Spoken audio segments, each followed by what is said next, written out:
ma élire mais nag moo doon sama première élection waaw parce que bële passé bi may jàll maa ngi jàll en 2014 sur la liste Bës Su Ñàkk ak NGB ñi gëm Biscuiterie yi ñoo defoon benn coalition demoon sur la société civile ñu am ñetti conseillers ma bokk nag ci ñetti conseillers nga xam ne jàll nañu et bi ma jàllee nag parce que boobu Taxawu Ndakaaru moo gagné woon Taxawu Ndakaaru boobu moo mujj ànd ak Benno Bokk Yaakaar ak ñoom ñëpp daal avant que muy am scission bi et ñoom nag seen biir bi ñuy def seen bureau municipal ñu réunir le maire d'alors Doudou Issa Niass yàlla na ko yàlla yërëm nag tànnoon ma pour ma nekk un adjoint au maire bien que c'est bokku woon ci liste bi gagné noonu laa duggee ci conseil municipal bi ñu def ma deuxième adjoint au maire ma nekk foofu nag ci biir maire bi di liggéey ak nit ñi xamante jëloo ñoom jàmm et góor gi nag yàlla defoon na ne bi muy def campagne électorale sax moom Doudou Issa Niass dafa feebaroon te ñu xam ne ci juróomi mandat yi nga xam ne moo am ci élection municipale yi depuis 96 ñett yëpp moom moo ko gagné donc sur 4 moom moo gagné ñett yi kon kooku ñu war a xam ne Biscuiterie yi amel na ko njukkal kooku nag moom ma tànnoon ma nekk adjoint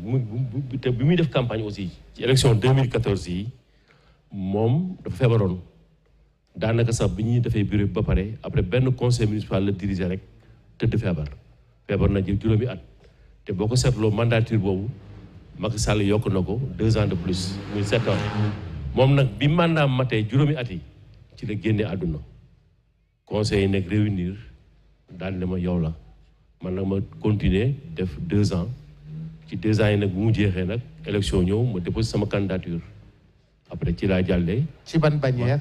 ma defe ko sous la bannière Wallu mais avant la bannière Wallu bi dama doon waxtaan ak ñëpp parce que dans un premier temps man sama bopp dama bëggoon dem société civile ñi ma nekkal waa Taxawu Ndakaaru yi waa Wallu waa APR yi ñëpp ne ma daal mieux vaut nga dem ak benn parti ñu ciy waxtaan bi guddi trop mais nag PDS bëggoon ma dem seen bannière Yewwi bëggoon ma dem seen bannière PS la bokkoon. ah PS bëggoon aussi ma dem seen bannière ci biir discussion yi nag ñu dem ba ci biir ak ñëpp intervenir ci la ñuy d'accord ne nañu dem ci bannière Wallu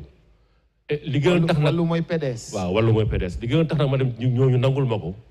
dafa fekk aussi suma grand frère ñu tànn ko ci départemental tête de liste départementale nit ñi xam ne aussi su ma ko contrer wala ma nekk feneen dafay xaw a ñaaw trop mais man dama regroupé pratiquement tendance politique yi nekk fii yëpp dama leen regroupé ci benn coalition Wallu te boo ko xoolee coalition boobu sax waa PDS yi dominé wuñu ci noonu laa demee ci élection yi yàlla def aussi ñu def campagne bu metti porte à porte te wax ak nit ñi yàlla dimbali ñu raw après Yewwi topp ci Benno Bokk Yaakaar topp ci ñi ci topp ci noonu laa devenir le maire de Biscuiterie yi. alors ñu gis ni Boubacar mu ngi koy wax sànq bi ngay njëkk a dem 2014 ci bu Serigne Mansour Sy Djamil la bii nii bu Wallu la mais ñu toog élection yi c'était en janvier 2022 peu de temps après bërki démb ñu dégg ni monsieur le maire jamono ji accepté na la main tendue ci ki nga xamante ni mooy le président de la République est-ce que transhumance la. bon nu ñu ko mënee tëdd rek du ma dugg ci ay sémantique ay lii la ak lële. man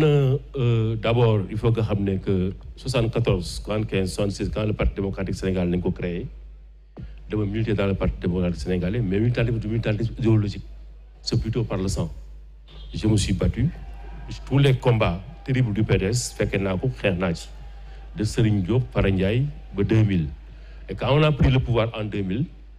dama bàyyi politique nekk suma quartier transhumé moom may génnuma quartier bi dem dëkk beneen quartier te amoon naa possibilité def ko c'est la possibilité dem dëkk fan résidence dëkk feneen mais je suis resté dans mon quartier dans mon coin là génnuma fii defar suma kër papa defar ko suma kër yaay bokk ak sama waa koñ li ma am ñu bokk li ci nekk may liggéey nag ci li nga xam ne moom a neex man moom laa bëgg muy le sport j'ai milité di nawetaan de la base béy ko au sommet ba tey ma nekk premier vice-président de la fédération sénégalaise de football loolu au moins def naa ko pendant 40 ans donc loolu mooy sama bëgg-bëgg mooy sama passion mais bi may dugg di dem ci société civile pour dugg ci conseil municipal bi dama amoon man ay objectifs sama premier objectif moo doon que le terrain Niayes Tally revienne à Niayes Tally et c'est un combat qu'il fallait mener dans le conseil municipal et que demain si un président de la République jox ko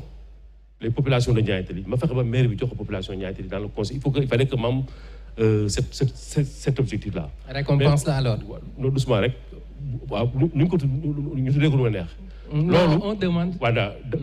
bon récompense c'est une bataille logique. parce que du ma nekk ci dëkk fenn mu am benn espace bu fa nekk ñoom dijee buub su jógee fële xam bu ñu amee xaalis ñoo bëgg ko jël accaparer ko au détriment des populations te ñun ñu ci doon football man ma football fa sama ay mag bi nekkee xale ba léegi de 1950 40 ba léegi ñu nekk ci ñu ma ko la diggante bi nag j'ai mené un combat ci terrain boobu bi Abdoulaye Wade nekk au pouvoir di sama papa man pour mu jox ñu ko te boobu terrain bi mu ngi nekkoon sous le nom de l'État du Sénégal moo ko moom mais ci période boobu bi ñu ko demandé ñun waa ASC Niayes Tally ci lañ ko jëlee génne ci patrimoine État du Sénégal dugal ko ci patrimoine lu SICAP période Abdoulaye Wade waaw léegi ñu continuer ñun ma xam ne ñun bu ñu nekkee ci nawetaan di laaj terrain bi kenn ñu ko jox parce que nawetaan dafa suufee ma ne sama gars yi dañ leen xeex dem di yéeg ci fu dugg dans le championnat national xeex yi pour yéeg ñu def loolu ñu réussir ko nag suñu équipe am tour en ce moment là bu ñu demandé dañu war a jox parce que xam nañu léegi affaire dootul fo on est dans une ligue professionnelle le président Macky Sall a eu la compréhension jox ñu loolu donc loolu moom c'est un premier objectif pour dugg ci mairie Biscuiterie yi yeneen objectif mooy nag fi mu dëkk man dafa war a baax dama ko war a defar maa ànd ak waa nit ñi d'ailleurs je l'ai fait koñ bi ma dëkk man pavage maa ko jóg indi Sénégal ñu ko jóg indi Sénégal laa bokk pavé sama koñ boobu am na sax ñu ko jiñoon ci jamono Abdoulaye Wade te moo ko def bare dafa pavé ko ñoom bàyyi ci des yàlla xam ne loolu amul man maa ko def maag suma koñ def ko aussi école bi ma jàngee donc man dama am ay objectif yooyu ma am nag ci Biscuiterie yi moo tax tey bu ñu toll dans la situation politique bi ñu nekk président Abdoulaye Wade ak Karim Wade ak Macky Sall juwóoloo président Macky Sall dem ba bëgg a tuddee aéroport bi Abdoulaye Wade refusé man ma jéem a jàngat la moo tax Abdoulaye Wade refusé ci li ma jàngat man ma xam ko mooy Abdoulaye Wade moom moo jëkk a génnee le nom de Blaise Diagne moo ko jëkk a génnee bi ma laajtee ba xam mu wóor ma léegi Abdoulaye Wade li gën a tax mu refusé ko mooy moom pour moom les hommes politiques yi nga xam ne ñoo nekk Sénégal kenn gënu ci kawe Blaise Diagne parce que le premier député noir le seul nekk ci biir milliers de tubaab di défendre l'Afrique loolu dafa metti moo tax moom ci gis-gisam mu ne ay moom aéroport bi ñu tuddee ko Blaise Diagne moo ko gën a moom ñu tuddee ko donc refus bi ma nee ba xam loolu deuxième Macky Sall di xool ba sax jël stade bi tuddee ko mu nangu ko ma war a sentir man ma war a analyser ne am na quelque chose qui se passe. kon da nga jàpp ni li ñuy ruumandaat depuis boobu ni retrouvaille famille libérale bi yow sa dem ci mouvance présidentielle bi da koy gën a confirmer. man dama koy souhaiter te damay combattre di xeex pour loolu am. dégg nga wax. su amulee sax dama bëgg man moo loolu mu am ça c'est ma conviction parce que famille bu ñu nekkee bu ñu dem benn moment ñu jëwaloo am na moment bu leen mënee bu dool delloo boole leen ñu bokk ndey bokk bàyyi dellu fa ñu nekkoon loolu je trouve que c'est une très bonne chose Abdoulaye Wade xuloon na fi ak ñu bari fii jàppante na fi ak ñu bari mais après ils sont retrouvés boo ko seetloo sax avant muy nekk au pouvoir bi mu nekkee au pouvoir ñoo xam ne ñoo ko doon gën a critiquer ñooñu la nekkal asama am na doomam ba nga xam ne moo ko jur ñu nekk ensemble mu am dox seen diggante ku ci mën a dox pour defar ko man de su ma sañoon doo ma ci jiitu te man aussi dama gëm ne aussi ne Macky Sall man gënuma ko bëgg Abdoulaye Wade gënuma ko fonk Abdoulaye Wade loolu man dama ko gëm Idrissa Seck gënuma ko bëgg Abdoulaye Wade gënuma ko fonk Abdoulaye Wade keneen ak keneen noonu muy Khalifa Sall ak keneen ak keneen ak keneen te dama gëm ne aussi Abdoulaye Wade jooyu ñoon rek Sénégal yëpp aujourd'hui tey ñoom ñëpp